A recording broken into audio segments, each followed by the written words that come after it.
Hello there, very good evening and welcome to your Primetime News Bulletin. I'm Shane Silva. And I'm Mazra Hassan. Let's start off with a look at the headlines. SLFP ministers boycott cabinet meeting. Cabinet reshuffle to take place soon. Manusha Nanayakara says SLFP nor UNP were given the mandate to govern alone. Import price of petroleum on the rise. Price formula discussed. Rumeshika Ratnayaka and Tivanka Ranasinghe move further in the Commonwealth Games in Australia.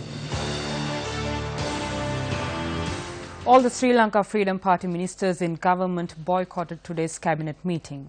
Following the meeting, Minister Gamini Jayawikrama Perera said a cabinet reshuffle will take place before the Sinhala and Tamil New Year. The cabinet meeting took place at the Presidential Secretariat under the auspices of President Maithripala Sirisena. The Prime Minister and the ministers from the United National Party attended the meeting. However, none of the Sri Lanka Freedom Party ministers attended this meeting. Not a single cabinet paper was cast aside simply because they did not arrive. All proposals were approved and the serious matters were postponed to be further discussed. We are prepared to work with the group that is with the President. A cabinet reshuffle will take place before the new year. There is no issue in continuing with the government. Both leaders will come together and bring in new subjects to create a new cabinet of ministers. The cabinet reshuffle will take place as per the needs of the President and the Prime Minister. They will resolve all the issues. My personal view is we must all get onto the ground and develop the country. Reports have surfaced following the cabinet meeting. The President and the Prime Minister have held a separate meeting. At the Central Committee meeting yesterday, a decision was reached for SLFP ministers to boycott today's cabinet meeting. The Central Committee meeting took place until it was almost midnight and the 16 SLFP members who voted for the motion of no confidence had once again made a request to leave the government. The Sri Lanka Freedom Party will convene soon and reach a decision. This situation has arisen following the matter of voting against the Prime Minister. The SLFP does not desire to split. The group does not hope to break away. What we need to do is work as a group. The President and the party will reach all respective decisions. A cabinet reshuffle will take place. I cannot comment when it will take place. There are the auspicious and inauspicious times during the New Year period. Those times will be taken into account when making a decision. Well, yesterday at the Central Committee, a proposal was submitted by Honorable Priyadarshan Ayappa, requesting Central Committee's permission to step down from the cabinet. Right. And then that was debated, discussed, and various views were expressed. So initially, as a first step, Central Committee unanimously decided that SLFP members representing cabinet should boycott the cabinet today.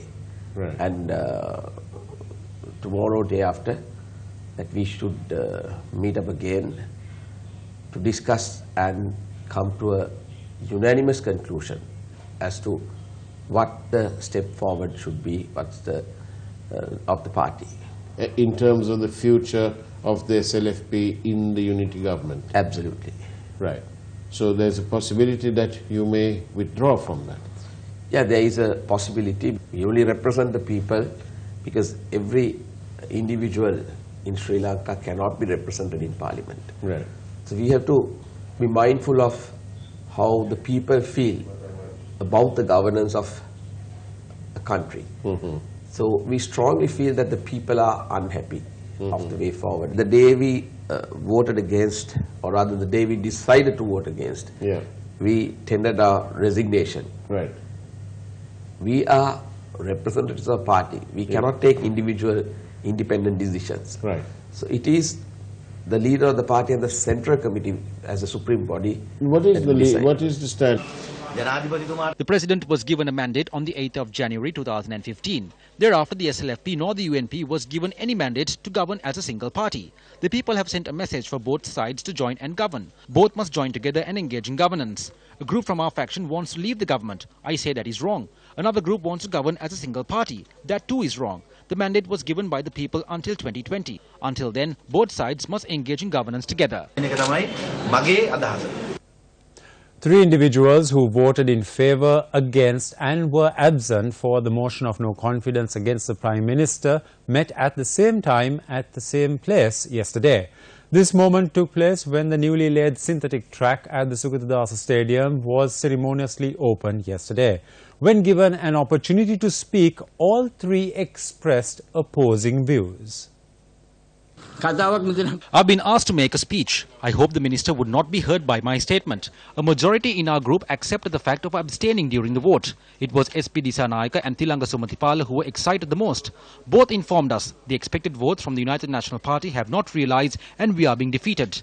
Therefore, we must all abstain from voting. We informed this matter to the President and thereby we abstain from voting. Take a look at the United National Party and the Sri Lanka Freedom Party. I hope Ministers Fauzi and Dayasri will not be hurt by what I say. If we compare both parties, there are two sections in this. One is the feeding side and the other is the extracting side. The UNP has all the difficult subjects, which are the Ministry of Finance, the Ministry of Foreign Affairs. The Sri Lanka Freedom Party extracts from those. Ravi Karunanayake mentioned about feeding and extracting. I thought of the opposite of what he had to say. We thought we are feeding grass to the bull. Our cooperation and strength is involved. The issue is not collecting funds and releasing funds. If not for us, this government will not have a two-thirds majority. I think we feed the cattle grass. We are reprimanded and we get nothing for that. So I think it is the United National Party that extracts things. Two parties that fought with each other for 60 years and never saw eye to eye are now in government together. This was something that was never achievable. We are doing this for the President and not for any other leader. If it was some other leader, we would have left already. Some assume we have taken up ministerial positions in a UNP government. If two parties are engaged in governance, each and every person must be given respect. The question is, are we working together or moving out? There is a few more days for that. The joint opposition convened two separate media briefings to comment on the Cabinet of Ministers. There are internal conflicts in cabinet. Some boycott cabinet meetings. They are thinking about having hold on to power. They are planning on restructuring the party. At the same time, the country is moving to the brink of destruction. In addition, the mafias are reaching agreements for the next 10 to 20 years in secret with cabinet approval for the massive commissions they receive. Several key ministers in cabinet have boycotted the meeting. Why are they doing so? They say they cannot work in government while voting against the Prime Minister. The issue is working with the Prime Minister. The Prime Minister tells the President to please remove those ministers. We will continue our protest to remove the opposition leader and hand over that post to the joint opposition. We will raise this matter in and out of Parliament and will take this matter to the international stage. Leader of the National Unity Alliance, Azad Sali, speaking to reporters in Colombo today, commented on the present political situation.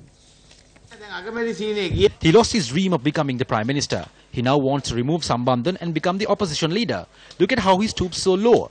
A person who was the president for 2 terms has fallen to a lower level to become the opposition leader. The Rajapaksas will do anything for power. They would even behead anyone to obtain power.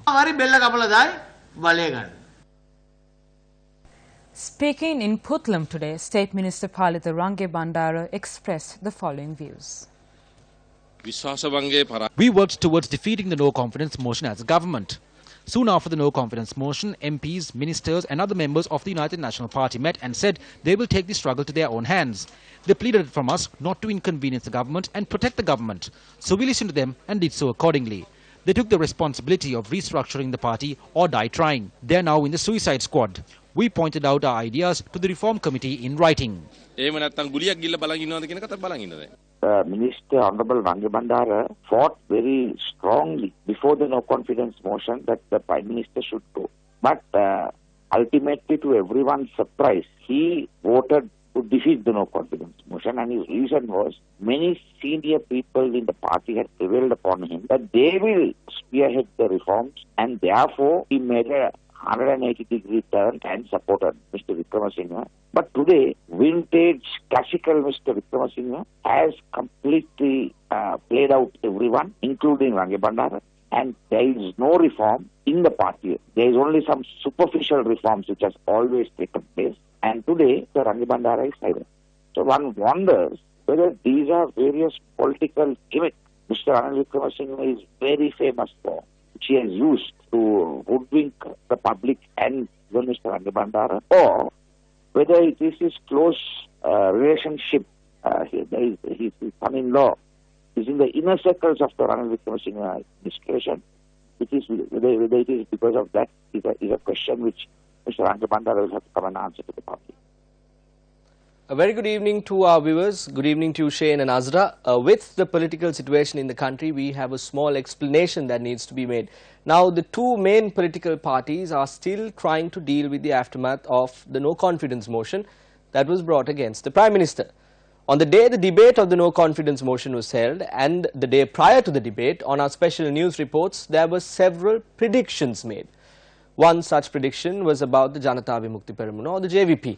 Our political analyst came forward and said there was a possibility of the JVP abstaining by submitting a new proposal when the matter was being debated in Parliament.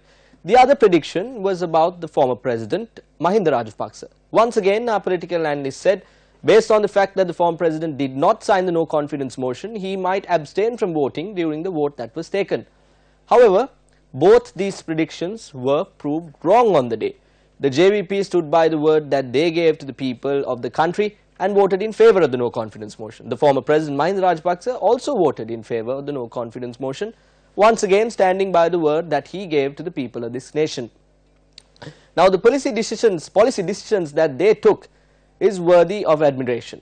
A group of parliamentarians representing the United National Party, including State Minister Palitha Range Bandara, who we heard a short while ago, said a group of 27 UNPers would vote in favour of the no confidence motion.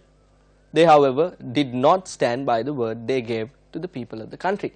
It's up to the people to decide. With that, we go into a short commercial break. Welcome back to the news. Members nominated by the Sri Lanka Podujana Peramuna for the post of chairman at two local government bodies were defeated at the respective inaugural sessions today. A fiery atmosphere at the Wattala Pradeshiya Sabha forced the postponement of sessions to the 20th of April.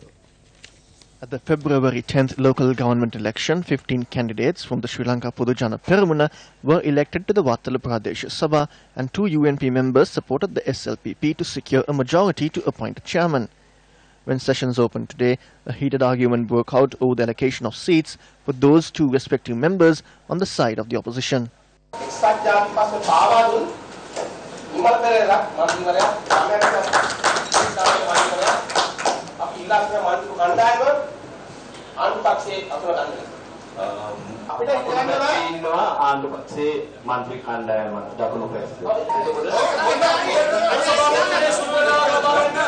The United National Party controls the Maunala Pradesh Sabha. However, an issue arose at its inaugural session due to an anomaly with the agenda. Thereafter, the chairman of the Pradesh Sabha, H.B. Chandana Kumara, accepted there were flaws in the agenda. The Sri Lanka Podujana Peramuna holds control of the Gampala Udugampalata Pradesh Sabha with 16 seats. However, two members from the SLPP were proposed for the post of chairman. D. N. Gunasena was elected as chairman with the support of the members from the United National Party.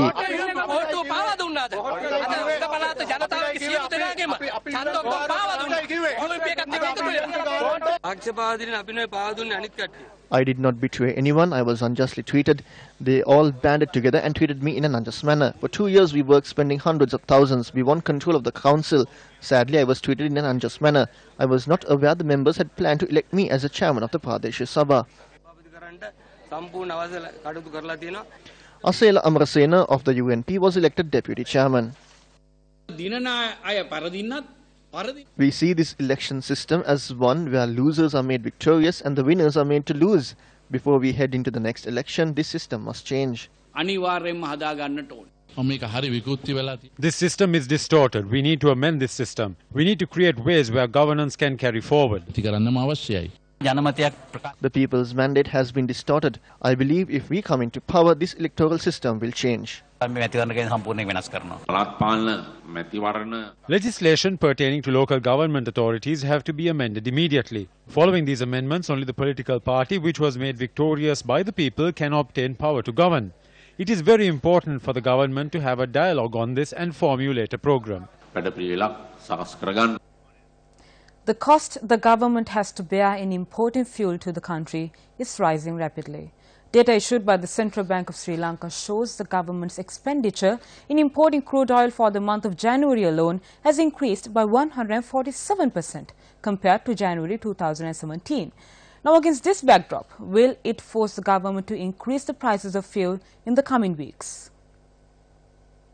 With the inception of the Good Governance government in 2015, drastic measures were taken to reduce the prices of fuel. This was due to the fact that oil prices in the world market were relatively low compared to the previous years. However, an upward trend in oil prices began to emerge in the world market since the past few months. It was against this backdrop that on the 23rd of February this year, the Lanka Indian Oil Company increased the price of a litre of diesel by 5 rupees and a litre of petrol by 9 rupees. The Ceylon Petroleum Corporation continues to sell fuel at the current price while incurring a daily loss of 33 million rupees. As we always say, the Ceylon Petroleum Corporation is running at a loss. Fuel is supplied at a lower cost than what it is purchased at. That is the government's policy, and it continues to follow this policy by selling fuel at this price. A decision has not been taken as yet to increase fuel prices. In a report issued in August last year, Sri Lanka was given until March this year to introduce a price formula for fuel following a directive made by the International Monetary Fund. In its evaluation report, the IMF had called for an automatic pricing mechanism to be formulated in order for Sri Lanka to secure the second tranche of the extended fund facility. It said the delay in implementing this price mechanism has led the Ceylon Petroleum Corporation to continue incurring losses. Speaking to the Daily FT today, State Minister of Finance Iran Wickramaratne said he is to discuss the transparent price mechanism for fuel with the International Monetary Fund on the sidelines of its spring meetings in Washington, which has been scheduled to begin on the 20th of April. The Daily FT, quoting the Secretary to the Ministry of Finance, Dr. R.J. Samaratunga, said the government was working on a pricing formula which would be submitted to Cabinet after discussions between the Finance and Petroleum Ministries are concluded. This government is saying with uncertainty that a price formula will be introduced and there will be a change. But until such time, we will remain patient. But in the meantime, oil prices in the world market are increasing. It is reaching close to $70. If the country's production is not increasing, modes of income are not increasing, and the economic crisis is not resolving after new currency notes were printed, then I warn that we are in danger. The official launch of the Handbook on Good Governance for Chairmen and Board of Directors of Public Enterprises was held in Colombo this morning. The event was organized by the Institute of Chartered Accountants of Sri Lanka. If the enormous losses and waste of public corporation can be stopped or minimized, it would certainly strengthen the economy. And these loss-making institutions are making the country's economy to bleed. And the COPA and COPA, they give us very regular reports. And thereafter what I do is I myself personally go through all of these things. Scope in the recent reports to the Parliament has expressed serious concern about the management of public enterprises. Lack of professional management and the public enterprise, which is true in the appointments. There have been political appointments, because we always maintain that those boards should be actually professionals who should come in. Not friends, not relations, but people who could run that place effectively. The World Bank, together with our government counterparts, wanted to get a citizen's perspective on their public enterprises, so we launched an opinion survey. And what we found was both interesting and in some cases perhaps unsurprising. A summary of the results showed that many Sri Lankans are not happy with the performance of public enterprises. 38% think they perform poorly, while 36% think that the quality of the services provided are very poor. These are not good numbers. The leading reason was to improve the quality of essential services. They also cited issues with political interference. Still in local news, the latest weekly economic indicators released by the Central Bank of Sri Lanka reveals that the total national debt has increased by over 27%. According to the statistics at the central bank, the total debt value stood at 7,368.9 billion rupees at the end of September 2014. At the end of December 2016, that value had increased to 9,387.3 billion rupees. The total debt of the country has gone up to 10,269.1 billion rupees, according to the weekly economic indicator published by the central bank on the 6th of April 2018. However, Prime Minister Ranil Wickremesinghe, speaking at several occasions, has said that the government is repaying the debt that was obtained by the previous government. Questions arise as to how the debt values have been increasing over the years if the government has been repaying the debt. The overall debt has increased by 2,900.1 billion rupees from 2014 to 2018.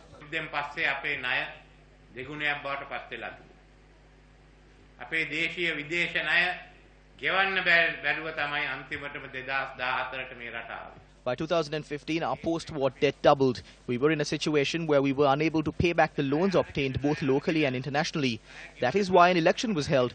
They obtained massive loans now. The repayment period for these loans have commenced.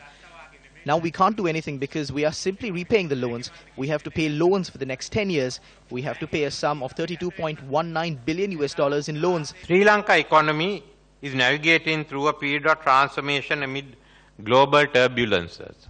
From about 2006, our country engaged in incurring a high level of debt. When considering the public debt service payments based on the outstanding debt as at the end of August 2017, we have to pay 1,974 billion rupees in 2018. We will have to pay 1,515 billion rupees in 2019. It means we have to pay more than 3,489 billion in 2018 and 2019 for debt servicing. We fear whether there will be a country left for us when we see what is happening. Some people are constantly asking questions about the debt burden. This is a baseless lie. We did not have any debt burden whatsoever. We took loans within our capacity to make repayments. In these 2 years alone, this government has taken about 10.5 billion in loans.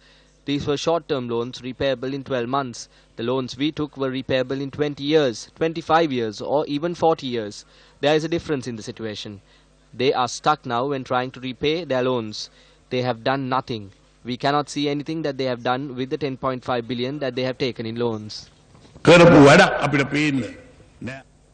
Prisons Commissioner Emil Ranjan Lamaheva and OIC of the Police Narcotics Bureau IP Niomal Rangajiva have been further remanded until the 24th of this month.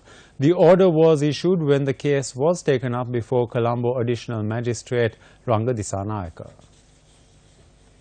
The duo were arrested by the Criminal Investigations Department for their alleged involvement in the 2012 Valikada prison riot, which killed 27 prison inmates. At the hearing, the additional magistrate ordered the Criminal Investigations Department to conduct an extensive investigation into witnesses in the case being influenced and threatened and for a report to be presented to court.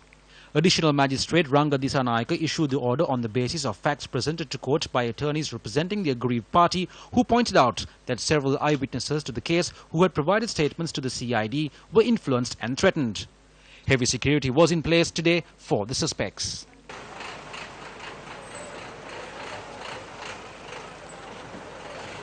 It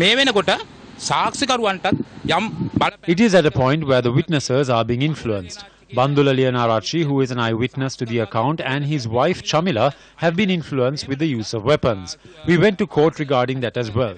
Usually when the defendants are being brought out of court, they are escorted into the bus by prison officials. But today, following the conclusion of the hearing, they were escorted by those in civil attire. We will make a complaint in this regard as well. We admit 100% that prisoners are humans too. But why the special treatment for those two VVIP murderers who murdered prison inmates? They are being remanded in the prison officials' restroom with 2 beds. There are more of these murderers who are on the loose today. Some have left the country. We urge the government to arrest these people and for justice to be meted out for the inmates who died. The suspects who were arrested over the recent unrest situation that erupted in several areas, including Kandy and Teldenia, were further remanded today. The 23 suspects were placed in remand custody until the 23rd of April after being produced before the Teldenia Magistrates Court. The Teldenia Magistrate further granted permission for police to record a statement from Amit Veerasinghe, the chief suspect in the case, at the court premises. Staying in news from the area, the charred remains of a father, son and daughter were discovered from inside a house in Rajawala, Kandy. The charred bodies were discovered inside one of the rooms in the house located in Rajawala. The grisly discovery was made by the Manekina police at 7:30 this morning following a tip-off. The deceased were a 36-year-old father, 13-year-old daughter and a 5-year-old son. The magisterial inquiry was carried out by Kandy Magistrate Iresha De Silva. Investigations have revealed the father had set fire to his children and himself due to economical issues. And that's a wrap of Primetime News. For the News 1st team, I'm Azra Hassan. And I'm Shen Silva. Take care and good night.